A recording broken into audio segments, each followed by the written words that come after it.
I stared with confusion at my phone.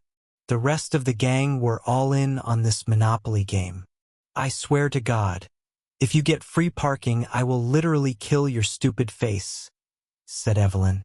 Ravi rolled the dice in his hands. Come on, sweet baby Jesus. I just need a 4.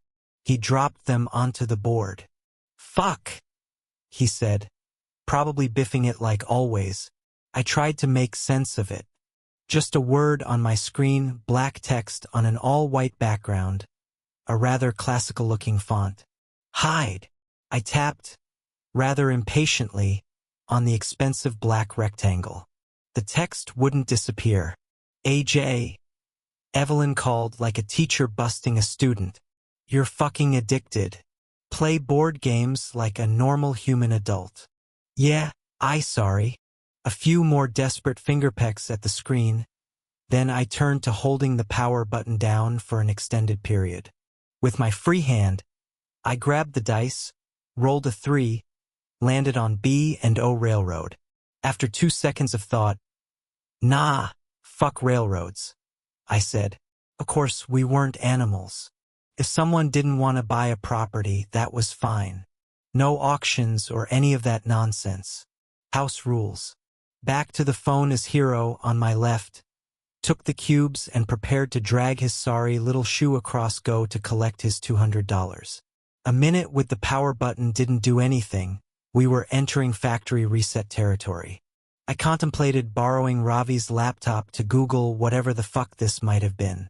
I felt the apartment rumble, albeit just for a split second, as if we were on the edge of an earthquake. I tensed briefly.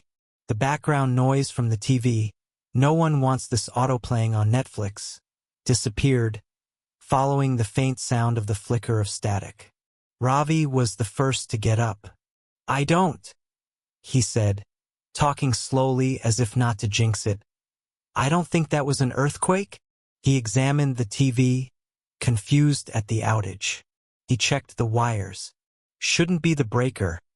I don't have that much stuff plugged in, do I? I grappled with the sad, likely hacked state of my phone, and that weird word staring me down. Damn, that's fucking weird.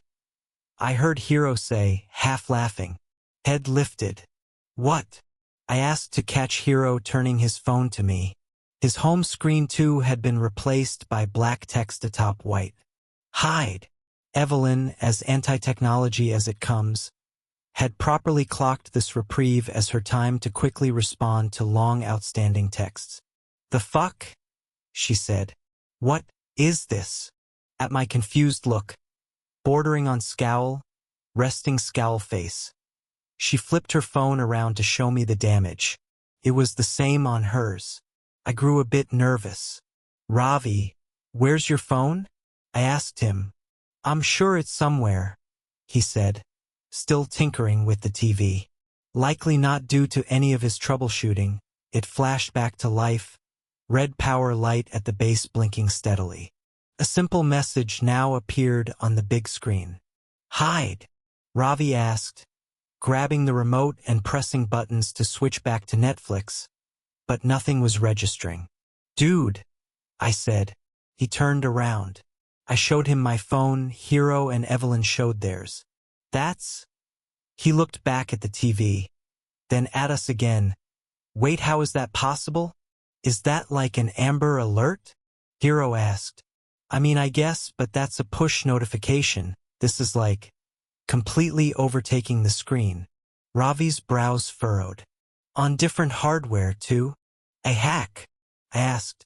He shrugged. That's kind of a weird hack, no? Government experiment? Hero again. The thought came over me. I walked to the balcony, slid the door open, stepped out onto it. Eye of Saran the city from Ravi's 14th floor apartment. In the neighboring apartment towers, most of the units had blinds down, curtains closed. The few unshuttered, however, I felt like that guy from Rear Window, contained strangers staring perplexed at their phones, at their computers. The sides of bolted-to-the-wall TVs, barely visible to me, displayed the same white background with text atop it. What I was seeing, everyone else was seeing. The others joined me on the balcony. Whatever it is, it's at least hit this block, I said. I looked down at the city streets. Most of the people below caught in a similar holding pattern of standing frozen, heads fixed to their devices. I guess we don't have anything to call the cops with? Hero. I'm sure they're aware. Me. Maybe wait it out until they fix it? Ravi. I nodded.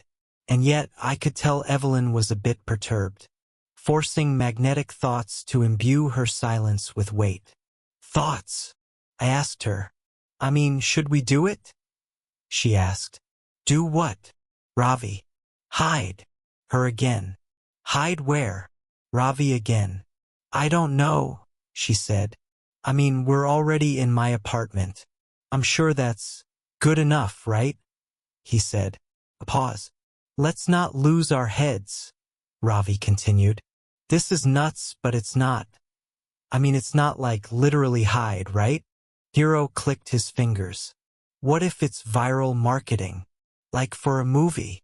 Hero with the necessary but unintentional levity. Hacking our phones so we can't use them?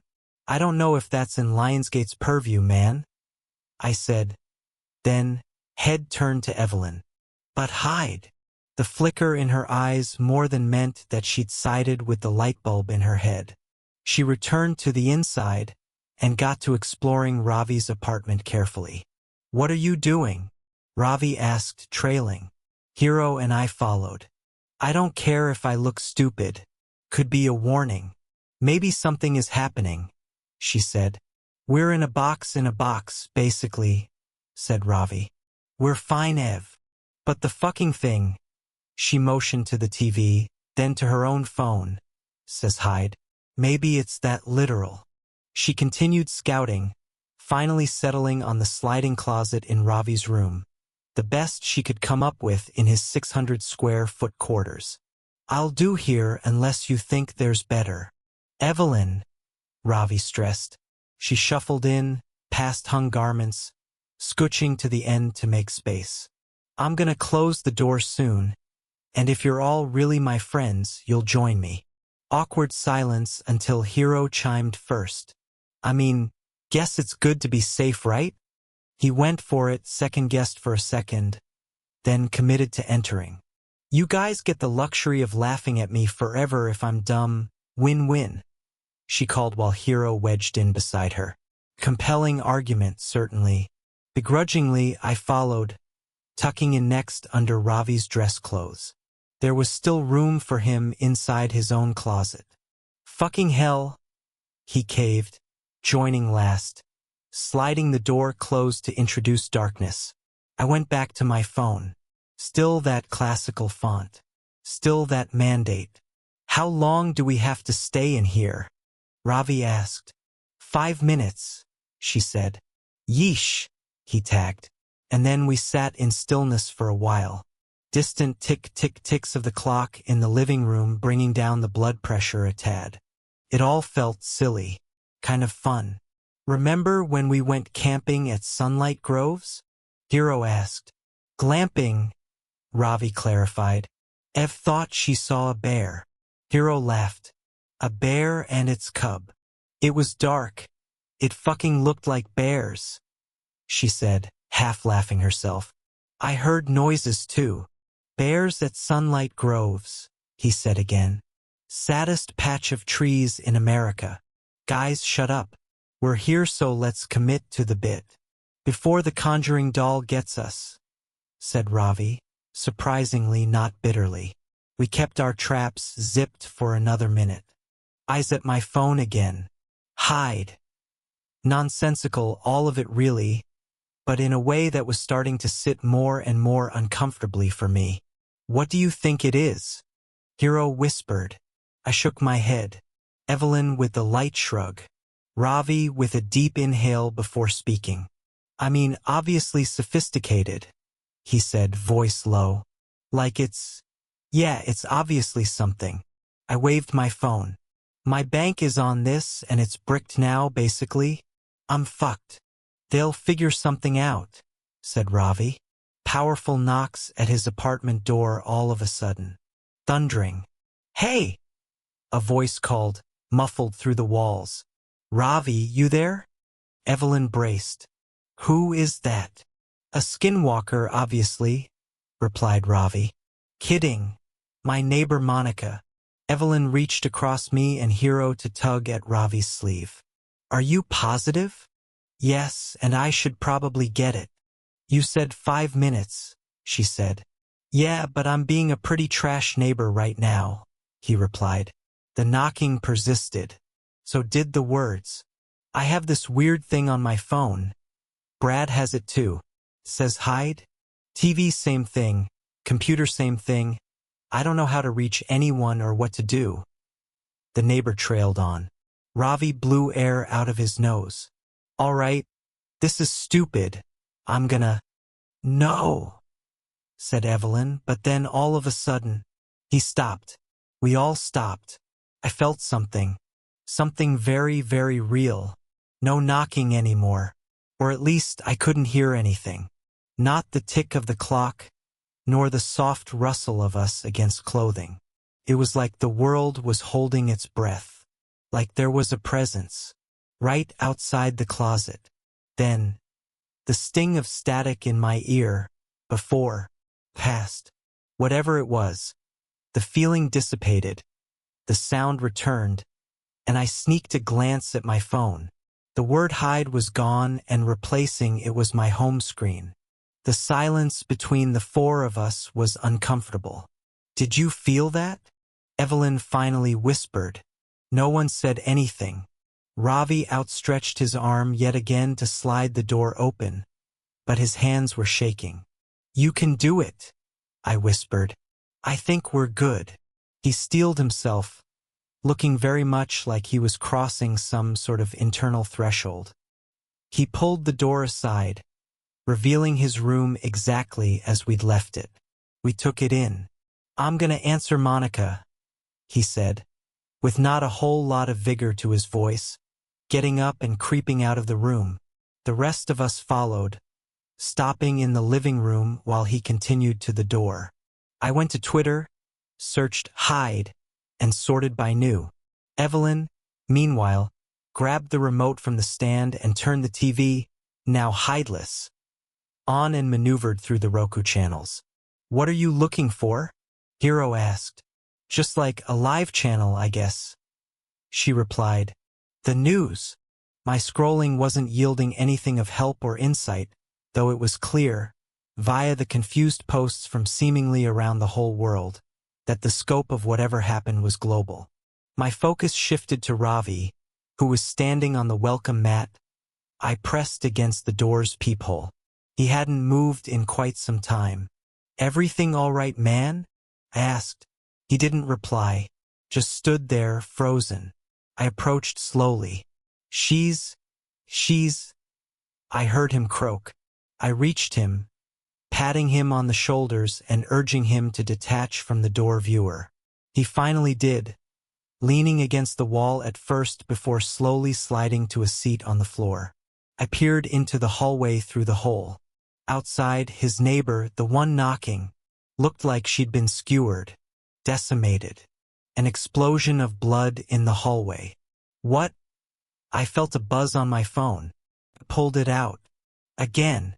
Before I could even process, I heard Ravi and Evelyn react. "There's another one. It says again now." I turned to see the foreboding word on the TV. "Fuck. So we should hide again?" Hero called. Much like Ravi, I was shell-shocked. "AJ, what do you think we should do?" he repeated.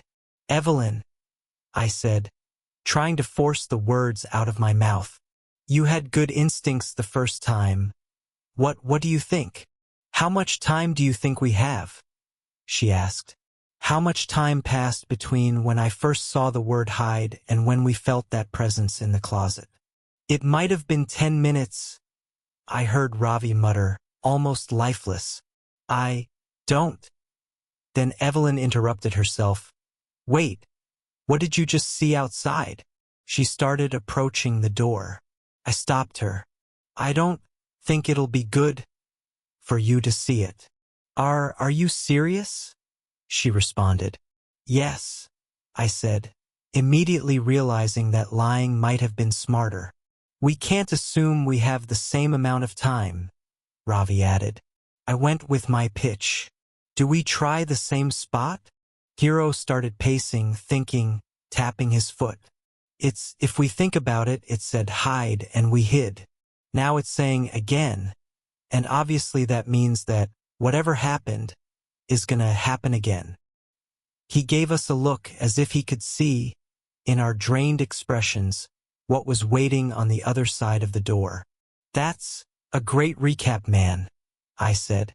What I mean, he said, struggling, is that when you'd play, as a kid, if you kept picking the same spot over and over, eventually it'd catch up to you. Are we really trying to apply some sort of logic to this? Ravi mumbled. Evelyn fortified herself. I think he's right. It's nuts and I can't believe I'm saying this. But we need to operate on gut. And gut tells me, we pick better spots this time. But spots makes it sound like we should split up? I said, looking around, slowly realizing that the limited real estate we had to work with meant this suggestion made more sense than I would have liked. I turned to Ravi. Where should we all go? He shook his head, palmed his forehead a few times as if to slap himself back to reality. We do, he started, thinking. 2 under my bed, he grimaced, letting neurons collide in his mind. 1 of us in the utility closet, the other laundry closet. He got up and pointed. 1 of the closets was right behind me. Life in him again. Now, my eyes flitted to Hiro and Evelyn, who ran into the bedroom. Ravi gave me a nod before entering the laundry closet and awkwardly squeezing in with the washer and dryer, closing his door. I entered the utility closet and closed mine. Rather, I tried to. The door wasn't clicking shut. Fuck, I said. Ravi, the door, it's not. But then I fought the urge to say anything more. If time was up, I'd compromise my spot, hell, compromise his spot too if I kept talking. I tried a few more times to get it to close, then I committed, terrified out of my mind, to gripping the handle and holding the door shut. I tried to keep my shaking hand and quickening breath in check as the silence overtook again. Complete silence, and then that presence. I felt a light tug at the door. I kept my hold firm but didn't try to overpower. Didn't want to completely give it away. And again it stopped. The feeling disappeared. And I waited 15 seconds before sneaking a look at my phone to see that the again warning was gone. I heard the sound of Ravi's door swing open first. I followed with mine. He was emotional. I forgot that that door is fucked. I got scared, man, and I was, "You're all good. It's all right, man, I know. I even heard you call for me. And I didn't. I panicked and I thought it'd. We're alive, man, it's all right, we're." And immediately I remembered it wasn't just us. Evelyn and Hiro. Right, he said. We rushed to his bedroom. Nothing at first. The 2 hadn't emerged yet. For a moment, the horrifying thought that we'd be pulling their corpses out from under the bed rushed past me. Guys, I said, coast is clear. Quick. Silence. For quite some time, before they finally shuffled out in one piece, alive. As they shifted from crawl to bend to standing, I wanted to hold them. Hold everyone. For just a second, I felt a newfound appreciation for life and their faces and personalities. Another buzz on my phone. I took a look. Break time. I let out a sigh of relief and showed the message to the others. I guess that's good, Evelyn said. A second to catch our breaths. After this fucking craziness. But then what? Ravi asked. Is this just gonna continue? We walked into the living room together, nervously. We haven't even gotten a single second to wrap our heads around this. Evelyn again. Something in me didn't seem right. I didn't feel good. Hey, Ev. How'd you know that we should have stayed in the closet for 5 minutes? Hiro asked somewhat pointedly. I clocked minor annoyance in her face at the question. I didn't know anything, it was a guess. But I mean, yeah, you guys were fucking lucky I was here and pushed for it because fuck were you all being stubborn. Hiro wore a strange expression as he looked at her. All right. Sounds like you want to say something more, she said. Why would I?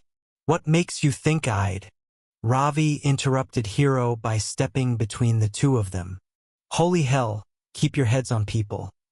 But as he said it, and maybe it was just an aberration in my mind, but I couldn't help but feel something significant stir within me, something really inflame, as if even though his face was straight he was concealing some sort of inner smile at what was happening. Hiro, I think you're focusing your skepticism in the wrong direction, I said. Ravi's expression turned irritated, which all but confirmed it for me. I don't know if you want to be mad at the person that saved us the first time, I said, trying to make a point by motioning to Evelyn, but as I looked at her, something felt wrong there too. I contained it, or rather, the person who wanted to open the closet door. And then something even more obvious hit me. Wait, Ravi, you tried to kill me.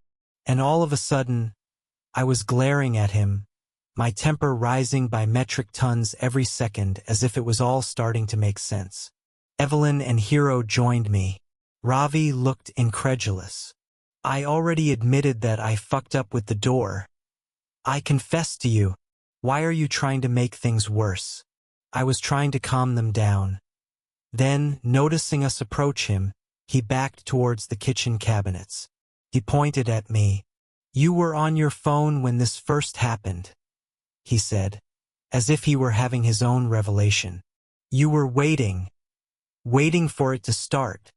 That's an insane fucking misdirect, I said, positive that I couldn't trust him. But as my eyes turned to Evelyn and Hiro, I realized I couldn't trust them either. Couldn't trust anyone. Still, Ravi absolutely needed to be the first to go, the first to be disposed of. He grabbed a knife from the cupboard and held it out at us.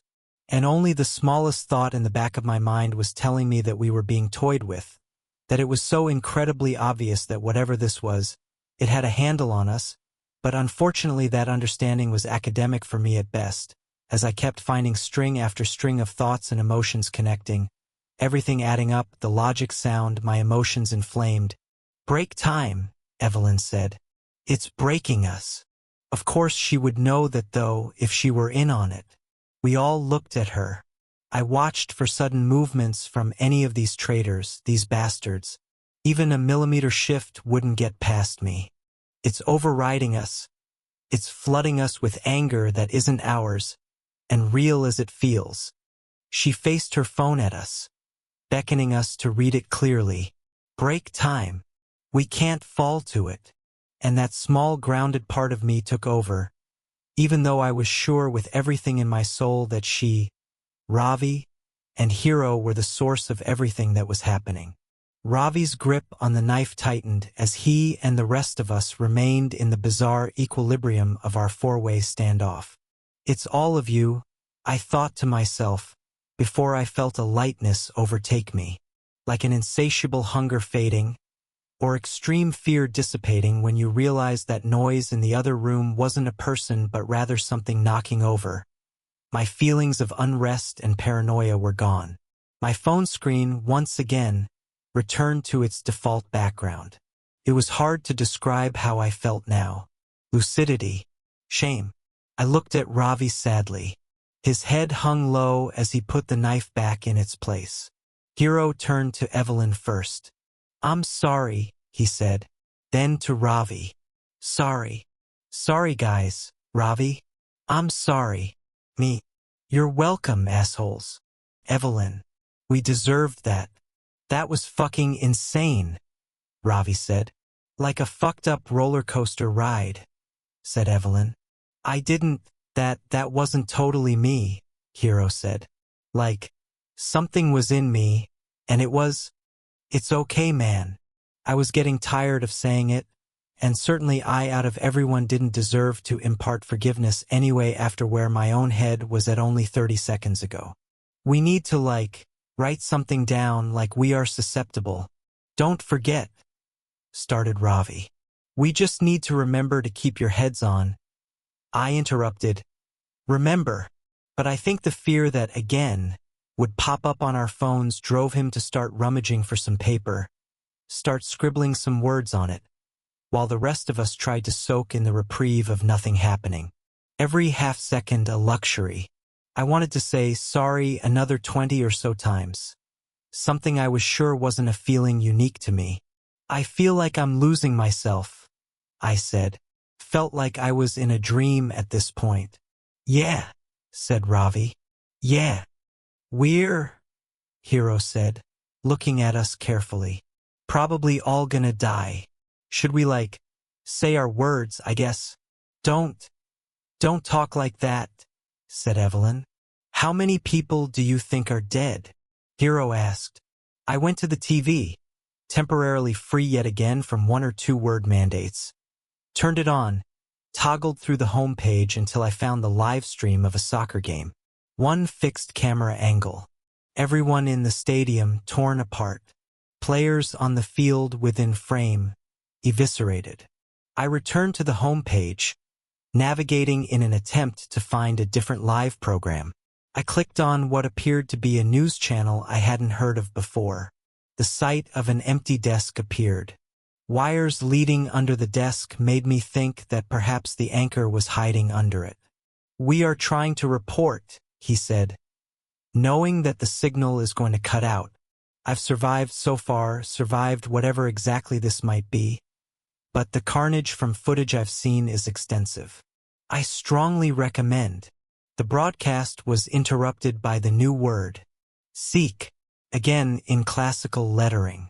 And the screen cracked, then shattered with a loud pop, sending bits of glass onto the floor, as did the screen on my phone that I'd placed on the coffee table, as did the phones in Evelyn and Hero's hands too, reactively dropped on the floor by the pair, a weak bounce before settling.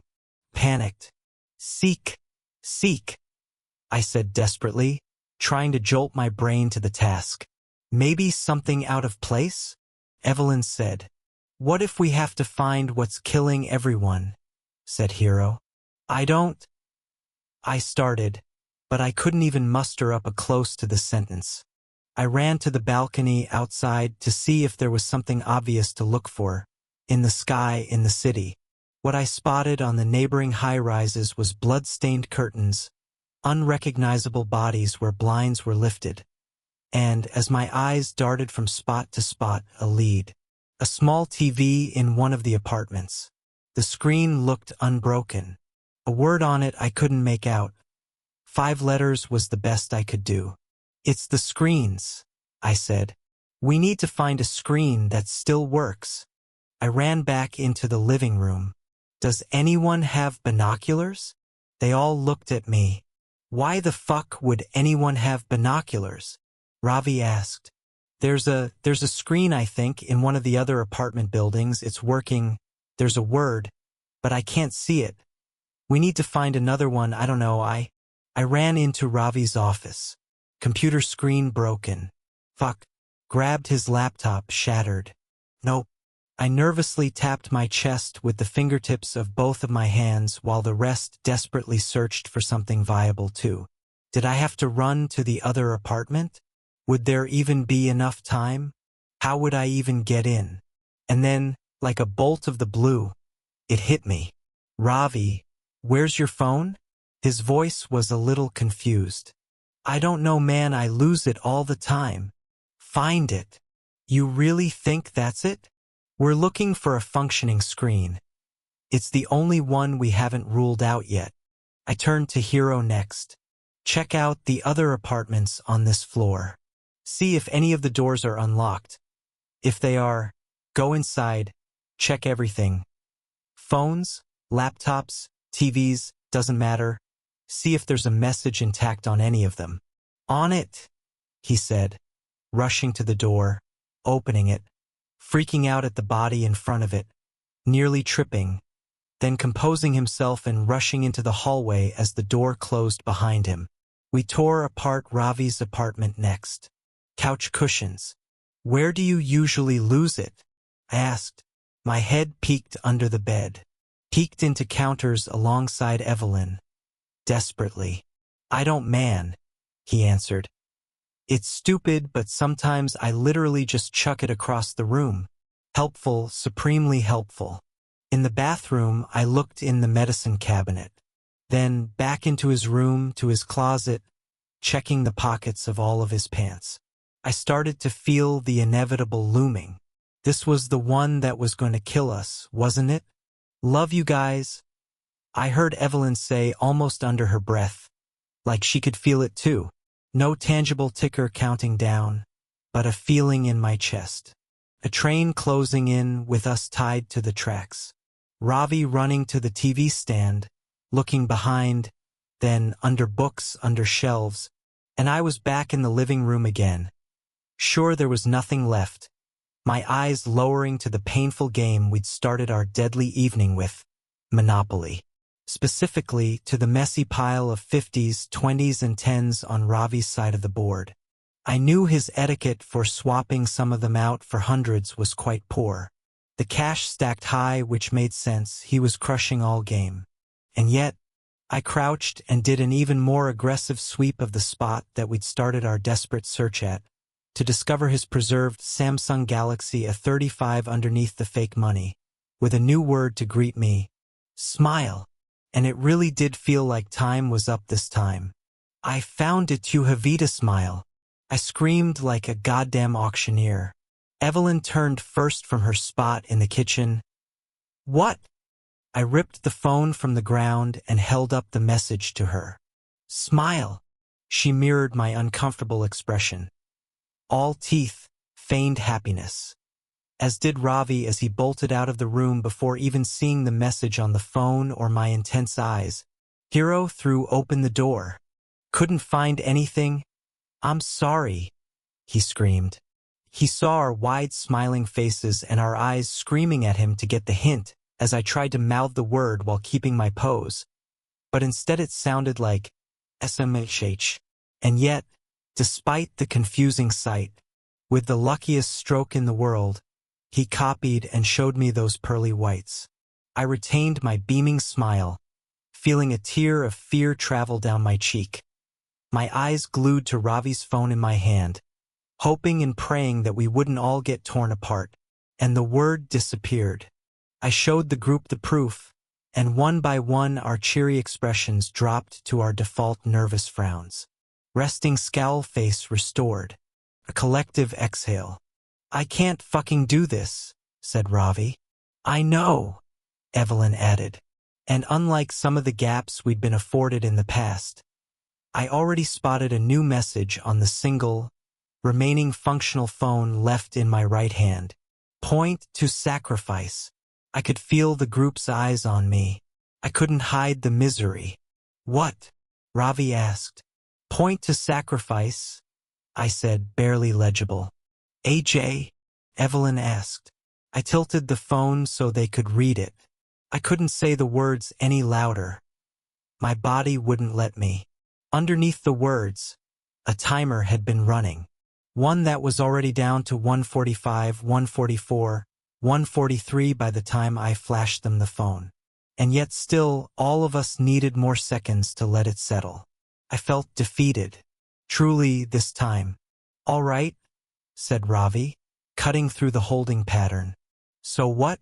We talk it through with the time we have left? Maybe we all agree on someone to point at? I mean, hey, fuck knows what I have to live for. Hero next. My family, mom, dad, siblings, I wasn't even thinking of them this whole time. They're all probably dead. They? Yeah, I interrupted. His words hitting me immediately and curbing any remaining social etiquette I had left. Everyone I had ever known was likely gone. Wow.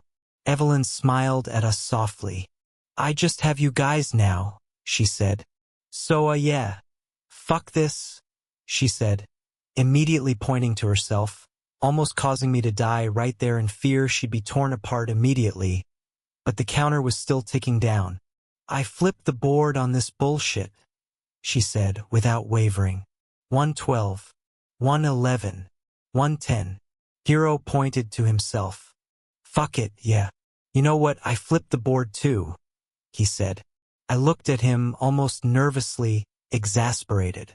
Really, after all that, guys? 107, 106, 105. If there is a hell, Ravi said. Unlikely, but what the fuck? Maybe we dodged that bullet. He curled his index finger back towards himself. Flip the fucking board. I just looked at them. It was strange to feel a deluge of selfish thoughts flood into me all at once. 040, 039, 038. All right? I said, copying my peers. Let's do it. I pointed at myself too, like we were all playing Simon Says or something. 033, 032, 031. I took an appreciative look at my old friends. The longest-standing friends I'd ever had in my stupid life. And then, at the Monopoly board we were playing on. It really was quite an awful game. I wasn't sure why we'd always subject ourselves to it. 027, 026. I saw the pile of money on free parking. 023, 022. The only way to make it fun was to play with bullshit rules, house rules. 020, 019. Wait, I said. Follow me. I sprinted to the door. I opened it, held it open for the rest. 015, 014, 013. I pointed at Ravi's dead neighbor in the hallway in front of the door. Monica. We didn't know what we were dealing with until she died. Her sacrifice gave us a chance, I said, almost looking up as if I was speaking to whoever was enacting this terror on us. I was aware it was a reach. 009, 008. And we've probably lost a lot of humanity since then, so, sorry, I said, pointing at her. And thank you. 006, 005. And my best friends pointed too. A real morbid way to close things out, with a clash of sorry and thank you, escaping them as what would likely be their last words. I had really interrupted what was quite a nice moment inside for this strangeness. 002, 001, midnight. House rules, I said, and then I prepared myself for it, pain, then annihilation. But nothing came. Instead, Ravi's phone in my hand just read, "Good game," before defaulting to Ravi's home page picture, a borzoi. He didn't even own one, he was just obsessed with that breed of dog. We stood there for 10 minutes it felt, before we finally ventured inside, single file, like a group of polite zombies. I was unsure what to make of what had happened, what to do, who to check on, the state of the world, what was going on around me. I sat back down at the Monopoly board. The others, in an almost Manchurian Candidate sort of way, took their spots too. I think it was my turn, I said slowly. I grabbed the dice. I rolled. It was a 10. I tapped my top hat icon on each square until I landed on Short Line Railroad. Do you want to buy it? Evelyn asked me. I thought about it for too long. Finally, sure,